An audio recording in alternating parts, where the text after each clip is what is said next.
one of my favourite movies. It's incredibly rare for a film to be as funny, cohesive, beautifully paced and rich in detail as The Truman Show. However, it's even rarer for a movie to go beyond this and give accurate prophetic insights about the world. 20 years later, and The Truman Show's allegorical message is more relevant than ever. But the only way we can truly understand its meaning is by diving into the story. The film begins with a monologue from Christoph, who sets up the main premise of the movie. Truman is the unwitting star of a reality TV show centered around his life. Truman, a child abandoned at birth, has been brought up to believe that he is a normal guy living in the idyllic town of Sea Haven Island. However, Truman's entire world is a lie. All the people he knows, including his mother, his best friend and his wife, are all paid actors. Sea Haven Island is also fake, and is in reality just a huge set enclosed by a massive dome. This gives Christoph, the director of The Truman Show, almost complete control over Truman's world. This ranges from the ability to control the weather, to the day-night cycle, and even the stars in the sky. Truman's every moment is broadcast around the world, with extra funding from the show coming from product placement.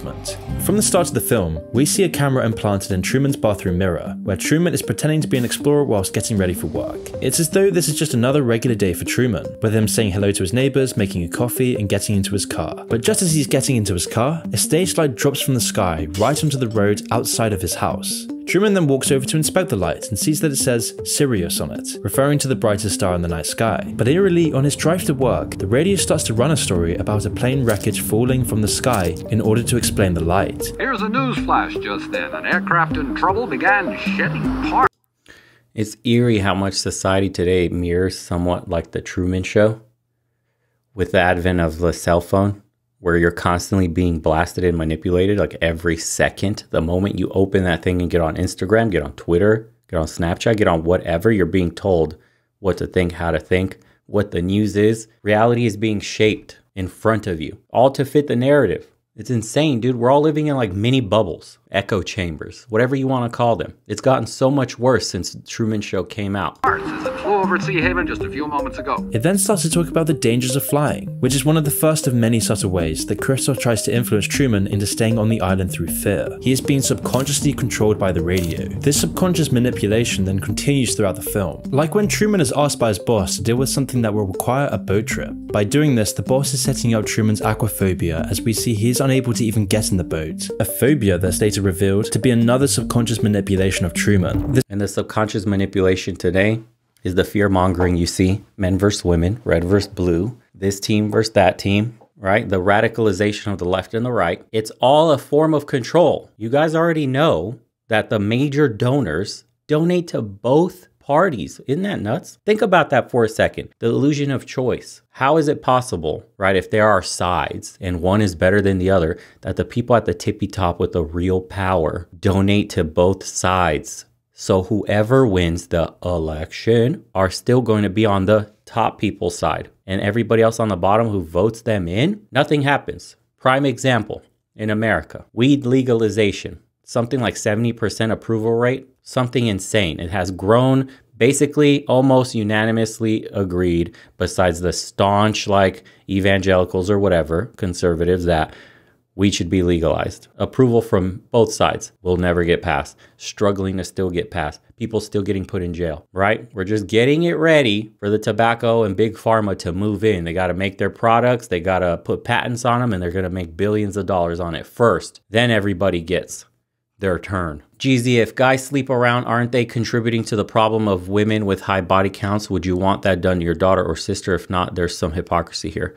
Guys only sleep around because women let them. That's the whole point. When you say, would you want that done to your daughter or sister? Well, I would assume you taught your daughter, or your sister has been taught by your father, how to value her body and doesn't give it away to men like that. That's the point. None of this could be happening if women didn't allow it. They're the gatekeepers of sex. This whole day feels very strange for Truman, so he hurriedly comes back to his wife Meryl, who then conspicuously shows off her new kitchen tool that she bought at the store, showing it off almost like she's advertising it. It's a dicer, grater, peeler all in one. Never need sharpening, dishwasher safe. Truman becomes suspicious, and when out with his best friend Marlon, Truman's behavior starts to be off, and he brings up his desire to leave and go to Fiji. Marlon catches that Truman is starting to wake up, so he quickly shoots down the idea. He doesn't want Truman escaping. That would break the whole game. In the next scene, we see Truman go off to spend some time on the beach, where he remembers the tragic boat accident that seemingly killed his father and gave him his aquaphobia. Christoph then even heightens Truman's misery by adding a specific path of rain to follow Truman, and with Truman's breakdown growing, we see the audience's engrossed reactions. It's all these early scenes that serve to illustrate that the fictional Truman Show can only function when Truman buys into this false reality. The Truman Show, therefore, has to make sure that Truman can't escape his cage, or even see that he's in a cage. If he knows that he's in a cage, the whole game collapses. The ways that Christoph keeps Truman deluded are the most striking aspects of the allegory. The most obvious and egregious of these is how Truman is kept complacent by exploiting his deepest fears. For example, Truman's aquaphobia works perfectly to keep Truman on the island. Christoph even risks Truman overcoming this fear when he sends Truman to unsuccessfully board the boat. The fact that Truman can't overcome his phobia only reinforces this. Truman is also constantly barraged by propaganda and subliminal messages to induce a fear of flying. There are constant reminders of the dangers of flying. It takes this rampant fear-mongering to keep Truman's delusion alive. However, this time the propaganda starts to weaken. Truman still fantasizes about taking a flight to Fiji. His aquaphobia is still strong, but it's revealed that this is most likely because it originates from the undressed guilt over Truman's father's death. But it's not just the fear that influences Truman. The control that Christoph has over his world is total. Everything Truman takes in on a daily basis is designed with a secret purpose. The TV he watches reinforces the message. The media always has headlines directly promoting whatever they want Truman to believe. Even the people that Truman talks to when And it's down to your video games now, down to your anime. They've injected the wokeness into everything. What was it, Overwatch? Had a ton of wokeness going on. League of Legends, ton of wokeness going on. It's everywhere now. You have to literally step away from anything mainstream. You're being programmed. On a daily basis spout the same canned lines and positive affirmations. Propaganda is seeping into every aspect of Truman's life and society. You thinking of flying somewhere? Nope. Oh, good. A lot like its infiltration of our society. Just like Truman, we're always bombarded with propaganda just to keep us complacently unaware of the delusions of modern ideology. Every day society tells us who we are, what we ought to do, and who our enemies are. Just like Truman, we're encouraged to ignore the clues that we're living in a lie, where we're made to still become wages in the matrix, and then everyone who buys into the societal delusion helps perpetuate it. This means that lots of well-meaning rational people are swept up to become mouthpieces of a failing system. The cracks are present in both reality and fiction. They just exist solely on the personal level for Truman rather than the societal level that we're starting to see. But what is the society-wide delusion? Well, in The Truman Show, it's obvious and literal. It's the premise of the movie. The Truman Show is a reality show. But how does this translate into our real world? Well, this is where it gets interesting. The habitus is a tool used by sociologists for describing the ways in which a society's culture functions. Society rests upon an enormous amount of unsaid rules and expectations. These are often performed without thinking about them. It's more like a learned skill than a conscious decision. Bourdieu, the French intellectual who brought the term to prominence, often compared it to sports. People tend to know the rules of the game. For example, it's generally accepted that when you're finished at the supermarket, you return your shopping cart. There's no personal reward or egotistic incentive, it's just a learned polite expectation. In the context of the supermarket though, it's very important. The whole system would collapse without it. Some abstracts of the habitus are nearly invisible because they seem so natural to us. Even your taste in music or food are influenced by the habitus. This is because the cultural expectations that the habitus instills go so deep. They're established from the moment you're born, reinforced throughout your childhood by your family, and then further built upon by your education and work. This then makes the habitus. I like how that Fink constantly appears like this overlord of the world because, you know, he who controls Aladdin controls the world. If you know, you know. A self-perpetuating structure. Those brought up in certain habitus will nurture its specific values in their children, for example, making sure the cycle continues. The Truman Show gives a literal picture of what a habitus can look like. We can see all the actors in the fictional Truman Show as being sucked into this. The actors act in certain learned ways in order to perpetuate the essence of the Truman Show.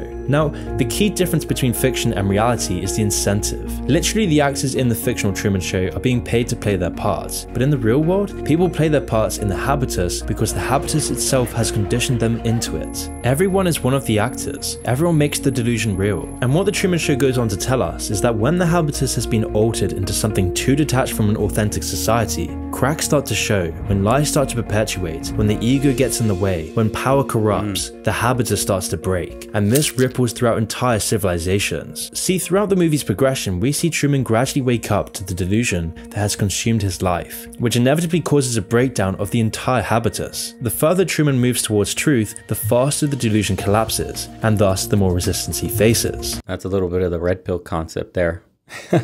It's insane because, how should you put this? You know, I saw someone write the world is a stage. Yes, and it's become a theater. If you've noticed, politics, like we don't have real leaders anymore. We have managers. that just kind of manage something, you know, almost like a puppet in the strings in the master, right? We see the face. That's really all it is. But those aren't the ones that pull the strings. That's the unfortunate thing. So we can blame whatever heads of state. We can blame whoever you want. But the real power lies in essentially the corporations in America. We're in corporatocracy. That's what we're really in. I mean, who funds the campaigns? Multinational companies. Who lines the pockets of politicians? Multinational companies. On both sides of the aisle. They don't lose. And whatever they want, they get. Imagine that. So everything you see on your phone, everything, the illusion of choice, everything, dude. You're being indoctrinated to consume. We live in a capitalistic society, and everything you do, the moment you open your cell phone, teaches you that you're not worthy unless you buy something. That if you don't have this status in society, you're not worthy. If you don't behave in this certain manner, do this, do that, put this on your face, go here, behave this way, you get shunned from society and penalized, right? And it doesn't have to make sense scientifically. You know something's wrong. The illusion is falling apart all around you. People start seeking the truth. What happens when people start seeking the truth? The economy starts blowing up. People start noticing shit's getting expensive. Taxes are getting higher. Gas costs more. Groceries cost more. Can't find a car. They're not on lots anymore. Logistics broken. Now you start asking why? What's going on in the world today? Why is the cost of living so much more than it was only a few years ago? Where has all this wealth transferred? The answer is upwards. Corporations have made record profits, guys. I mean, they're doing the best they've done since their inception. Some of them are posting literally record quarter profits. Pay very close attention. The habitus of our world is just as deluded as the one in the Truman Show. This is because what's valuable culturally has been drastically changed by reality TV and social media. The Truman Show almost predicted this with its commentary on reality TV. The vapid values of reality TV See, and then I like that he touches up on this vapid values. Man, look, I respect a lot of the men in the space here that are trying to, you know, galvanize these young minds into doing better. But when your message leads with opulence like this, I can't support it. It's almost like you went deeper in the matrix. You're essentially propagating the consumerist culture upon impressionable young men. And that's not the answer to escape the system. It's almost like you're that guy that likes the steak and would rather stay in the system as long as he gets the steak, the movie star lifestyle, the girls, he's okay with the fake life as long as he gets to be who he wants to be. If you're consuming to this level, Cypher was his name, yeah. If you're consuming to this level, you've essentially embedded yourself deeper within the matrix. And what you do is you're inviting young impressionable minds to partake in the consumer culture as well, where people think if I don't have Ferraris or Lambos, I'm worth nothing. It's good to chase dreams to get motivation. Some men do get motivated by material possessions, but you need to understand there's something deeper beneath there still, where you need to pull motivation out of something far more meaningful. Friends, family, being able to help them, being financially able to support those around you and the community around you and make a difference. Yeah, money changes everybody's life, dude. You can make a huge difference with money, but your motives for getting money should be different than I just want a Ferrari because I want the status. I want the mansion just because I want the bitches. I want this because, some superficial gain you're going to have. And you won't be happy, dude, once you acquire the Ferrari. And if that was your end goal, I just really wanted a nice car. You're going to buy it, dude. In a month, you're not going to give a shit about it. I bought my dream car at the time as a Porsche. And I'm telling you, 1 month in, I did not give a shit I had a Porsche. It got scratched up in the parking lot. Somebody was jealous and literally in the gym parking lot did like a round key scratch all over the hood. Didn't give a shit. Whatever, dude. Could get another one. The cheapest things in life are the things you pay for. The most expensive things in life you get for free. Expanded to shape the entire habitus, now limited to reality TV, and this doesn't seem too harmful. But it gets so much worse when you consider this in our own reality, especially with the effects of social media on our values. Nowadays, everyone's the star of their own reality TV show. People project vapid and unattainable standards by advertising a fake life on social media. That 14-year-old girls who use social media more than 5 hours a day saw a 50% spike in depression symptoms. This feeds into people's people's values, they see other people's fake lives and hold their own up to the same standard. These people then perpetuate the cycle, which then brings the habitus further and further away from authenticity and truth. Corporatization of society is then also reflected in the habitus of both the Truman Show and in our own society. In the Truman Show, the effects are obvious. Truman's wife is constantly advertising and shitting brands. It's almost a learned response that has been ingrained into her. You really ought to throw out that mower. Get one of those new elk rotaries.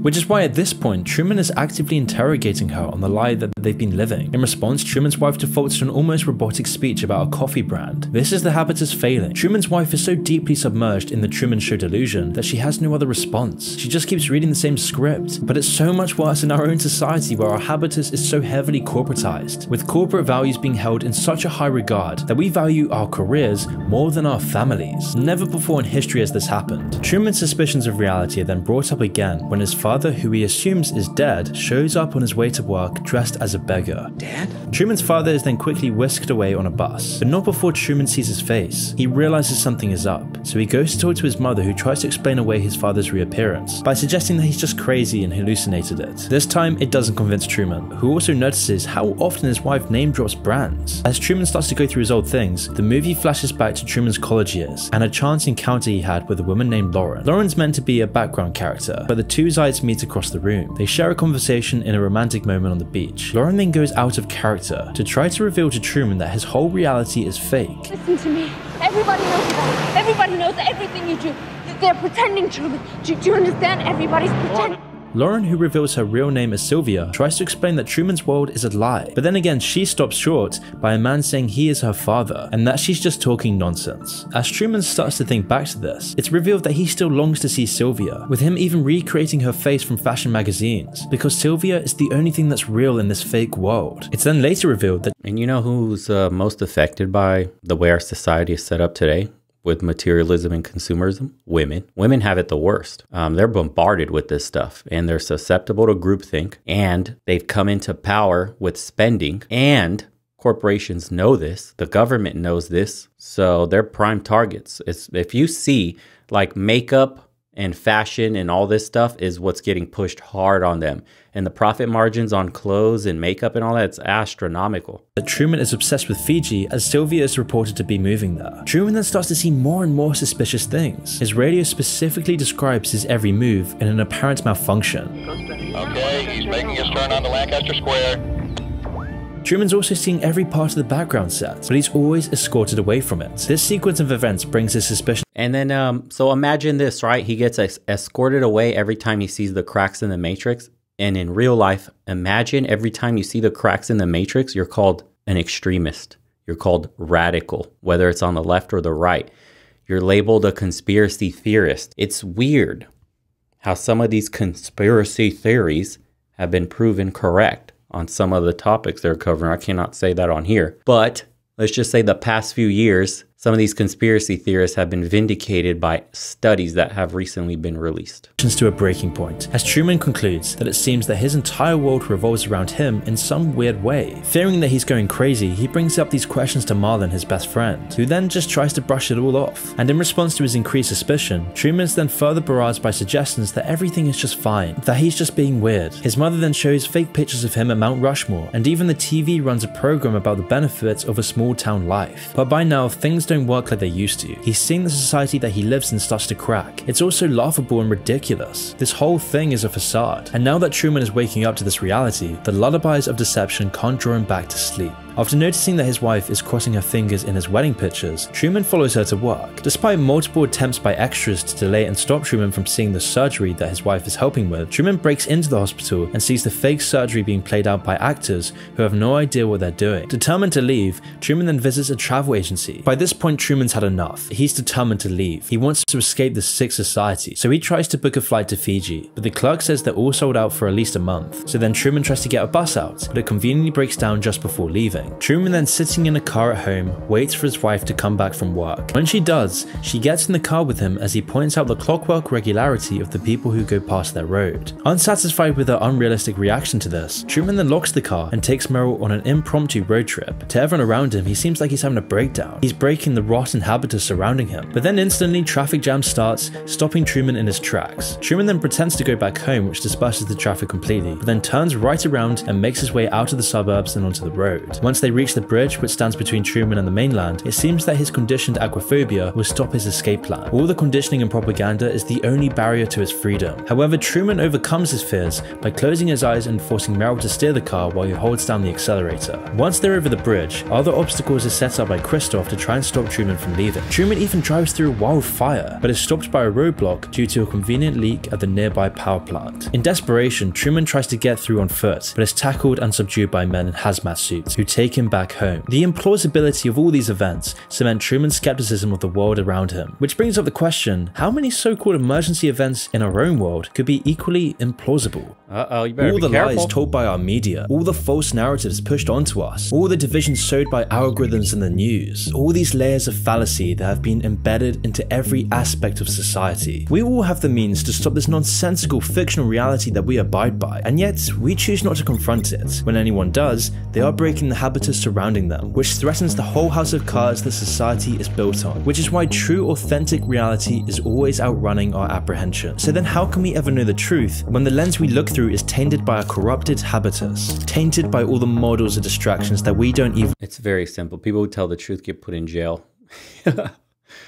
Look at, what was it? So they showed Snowden and the other one. Who's the other one that was locked up in the embassy for years? I forget his name. Assange, Julian Assange, yes. When you tell the truth, and I'm not talking about reporting, right? Because we have channels on YouTube that are doing a really good job at reporting the truth. But when you do actual investigative journalism and you dig into a new story and you expose people, Panama Papers, you get killed. People who really do expose the truth get murdered and jailed or isolated. It's crazy. So tell me, Glenn Greenwald is next? Well, he's already been labeled like alt-right. He's been labeled an extremist, right? Yeah, let's not get too deep into this. You know how it is. We still have what? Russell Brand and Jimmy Dore that report on basically public information. But if they did investigative journalism and broke a story, yeah, they'd be kicked off immediately. They have to be so careful with what they say. And all they do is speak truth. And they've been labeled in the mainstream media as extremists. Isn't that crazy? even acknowledge. If we can't comprehend true reality, we know. And you know this, how this is true? The Sneeko ban, the Tate ban, two interesting bans, right? And then, but if you look at people like H3H3, where they're doxing people, where they're clearly breaking YouTube rules, and they're allowed to be on the platform, nothing happens to them. But if you make one sick comment and your channel is filled with stuff mostly right-leaning, you're going to get targeted. Did H3H3 get banned from YouTube itself? Or are they do they still have a podcast? I know they got banned from Twitter. Yes, they did finally. Wow, okay. We no longer know what truth is. We don't have a grasp on what our values really are. And it's this flattening of our values, of our society, of our culture that dampens our outrage and emotion. Everything becomes muted by our postmodern reality. In The Truman Show, Truman's deserved outrage at the cage he has been trapped in is never tapped into. He's never angry, instead he's always left in a state of confusion and distraction. He's meant to feel crazy by searching for the truth. This is because— Well, here, look, so we're talking about the apparatus, right? Let me show you guys something. So, from The Intercept, so they have the DHS announces a new disinformation governance board and pressure on private platforms. The US government has used this power to try to shape online discourse. So this to me was basically the explanation we needed on how a ban for, say, example, Andrew Tate happens, where every single app on your phone basically disappears. Your bank accounts get closed, right? Random shit. Like Uber gets shut down. What the like, imagine Airbnb shut down. Very strange. Payment processors, banks. That's very strange that all you did was say something to piss somebody off. And yet all of this happens to you at once. And then they were quoted as saying platforms have to get comfortable with the government. It's really interesting how hesitant they are. They're remaining. Microsoft executive Matt Masterson, a former DHS official, texted these people.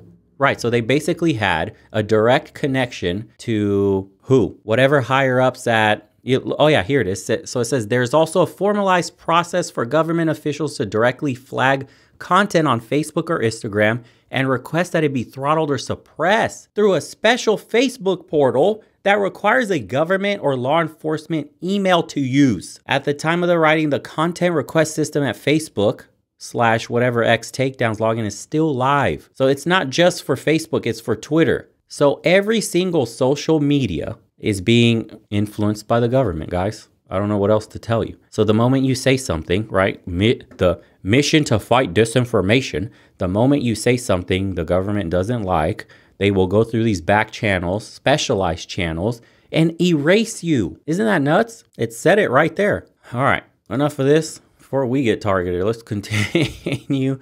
For those of you that didn't know about the leaked DHS documents, there you go. Because for the show to be successful, it relies on Truman and his belief in the society around him. If he starts questioning this, then society goes down with him. So society has to prevent him from questioning the habitus he is surrounded by. And are we any different? Is this why we live in a culture without soul or value? Where everything we think and do is shrink down by reductionism, where the phenomena of nature, personality, the essence of life is just reduced to statistics and banal labels. Our world is filled with mystery and wonder. It's filled with adventure, but our world is being reduced to nothing more than a banal, monotonous cage, numbing us into this postmodernist, flaccid, apathetic state, which is what the Truman Show tries to show us. Once home, Truman is now feeling like an animal in a cage. His wife, unable to calm him down, offers him some coffee with a less than subtle product placement. Truman immediately senses out the fact that she is performing for someone, and so he confronts her about it. He's starting to reject this ridiculous reality he is surrounded by, and because of this, he seems crazy, which is why then the actor of Truman's wife begins to break character and pulls out a sharpened kitchen utensil to defend herself. It's these sorts of cracks in the show that only happen when Truman stops believing in it. Like in our world, we're now starting to see the rise of political outsiders. We're seeing the rise of extremism and a general apathy of all the people who refuse to believe in our current system. With our government starting to collapse with war imminent, no one trusts our broken society. And in the case of the Truman Show, it's this unraveling madness that almost ends with Truman's wife revealing her acted role. Only until Truman's lifelong friend Marlon bursts in at the last minute and whisks Truman away to have a heart-to-heart conversation. But at this point, it's like putting a band-aid on a gaping wound. The floodgates are now open, and Truman's belief is dwindling. In this scene, the two are sitting near the river and begin reminiscing. Christoph, through Marlon, reassures Truman that Truman's life has meaning and is normal. He comforts Truman by assuring him that if what Truman believed was real, then everyone would have to be in on it, including him. Though this isn't possible, as Marlon would never lie. On the surface, Truman seemingly takes this into heart, but deep down he knows that Marlon is just a victim of the game, and so he deliberately shows to him that he bought the ruse. He knows that Marlon isn't a bad person, but that he's not a real person. Morning arrives, and Truman seems to be back to his old self. He draws with a bar of soap on in the morning. He has the usual conversations with his neighbors and co-workers, and seems interested in a new office mate he will have next to him. Evening rolls around and everything seems business as usual, with Truman fast asleep. However, Christoph senses something is off. Truman fell asleep in the basement rather than his bed, so Marlon is again sent over with a six-pack to investigate and talk Truman back to sense. However, this time he finds that Truman isn't there and has escaped from the house. Christoph calls for all actors to search for Truman, and for the first time in the show's history, cuts the transmission. However, even with all the actors searching the entire set, Truman cannot be found. At his wit's end, Christoph has the set illuminated into daylight mode early, and on a hunch, has the team begin looking through the cameras near the harbour and on the boat. After cycling through a few cameras, the team finds Truman aboard a sailboat, and Christoph gives the call to resume transmission. After a few moments of peace, yeah, you know what I've been thinking? A lot of this is happening because men have foregone their civic duty in society today. I mean, we don't take part in anything on the local level within our own community, within our own city, within our own state, let alone country, right? How active are you in your whatever community you live in the town you live in? Not many of us, man. Not many of us are even active in our own neighborhoods. Not many people even get to know their neighbors anymore. And it's being increasingly harder too, because it's high density communities that are being built now. Like, you living in an apartment complex or a condo complex, and it's like, how are you going to get to know the hundreds of people that live by you? You really don't. You might know the guy from the door across or left, but yeah, for the most part, people are isolated. Wild. Yes, we've forgone our civic duties, and now we're paying the price for it. Every generation prior to us has done less and less and less, and it's going to get worse and worse and worse now because, hey, the next generation that's addicted to TikTok, what do they know about becoming local leaders in the community and doing whatever is needed to be in your best interest as a man, family, community, neighborhood, right? Think about it. It's like having neighborhood watch signs out, but nobody calls the neighborhood watch. Nobody's actually watching the neighborhood. We're letting some other power that's scooped up essentially control from all of us that we used to have on the local level, and we have no say anymore. They've consolidated so much, and that's it now. Now we're reaping those rewards of not being actively involved in society. Wild, man. Sailing, Christoph is then faced with a dilemma. He either continues the transmission at risk of Truman finding the truth, or he gets rid of Truman entirely. So he decides to send a violent storm above Truman's boat. Christoph increases the violence of the weather, but after a few long minutes, relents. Amidst this, Truman shows his willingness to die for the truth by shouting to the sky, "Is this the best you've got?" Christoph, in godlike stupor, descends to send the most violent bout of weather yet, all to the dismay of his crew and producer. Truman, however, holds on, but is knocked unconscious. But at the last minute, Christoph rescinds the weather and removes the storm, resuming the tranquil waters. Truman regains consciousness and begins sailing his boat again. He has beaten the storm and the sea seems to be in his favor. However, after a few minutes, the bow of Truman's boat launches through the side of the set, leaving a big hole in the sky dome. By now, all of Truman's suspicions have been confirmed, and, in an ecstasy, begins punching the wall. However, the reality of Truman's situation begins to dawn on him as he sees the ramp at the end of the water. Truman walks across this ramp, walking on the water. The audience is gripped. The culmination of his 30 years in the Truman Show seems to be at its finale. Truman locates a staircase and slowly ascends to the side of the set. At the top, he locates the door labeled exit and opens it, revealing the abyss beyond his realm. A godlike voice then thunders through the sky as Christoph reveals that Truman was the star of a TV show with the whole world watching. Truman asks, "Was nothing real?" And in response, Christoph responds that Truman is real, and that's what made him so enjoyable for millions. Christoph then tries to keep Truman in the set by indicating that there was no more truth out in the real world, and that in the world he created for him, he had nothing to fear. The ignorance was bliss. After a few moments of silence, Truman looks up at the camera and says his final words before leaving the show. Good afternoon, good evening, and good night. It's Truman's overriding impulse to return to what is real that makes the entire show fall apart. His drive to understand true reality is enough to bring down the false reality he'd been living in. As he goes through the door, this symbolizes Truman taking back control and turning back on a sterile, hollowed out reality. And today, we're in the same process. The increasingly ridiculousness of our society and the habitus that we're servile to is beginning to crack. With our world, economy, and culture crumbling into the ground, we're seeing a rejection of this tired system. We're seeing new waves of younger generations dropping out of the workforce, rejecting the habitus imposed on them, and millions taking the untrodden path, which is causing society to reach a crossroads. We're faced with a new path because those in control of our reality are now making a new one, a path of metaverses and virtual AI reality to take us astray. Whatever you do, do not go into the metaverse. Do not get sucked into virtual reality. They're going to try to sell it to you as it being so convenient. Here are the benefits. Here's 10% off if you buy something in the virtual reality world. Here, you know, the same way they're going to do with digital money. They're going to make it so convenient and give you some sort of little trinkets for doing it, benefits, little percentage interest here in your account and your savings, that they're going to get everybody on it and then have absolute control. Imagine diverting your dollars in your account away from you if you simply said something someone doesn't agree with at the top. Worse yet, they're creating a virtual reality, Zuckerberg, to essentially enslave you mentally forever. Imagine there will be people that get addicted to being in the virtual reality world. There will be people that grind so hard in virtual reality that they will, quote, make a better life for themselves digitally than in real life. Imagine these people, unwilling people, untold generations after us will become addicted to these fake online digital worlds. It's gonna happen, guys. And it starts with us. We're gonna be the guinea pigs here for this technology. Metaverse may have failed. Sure,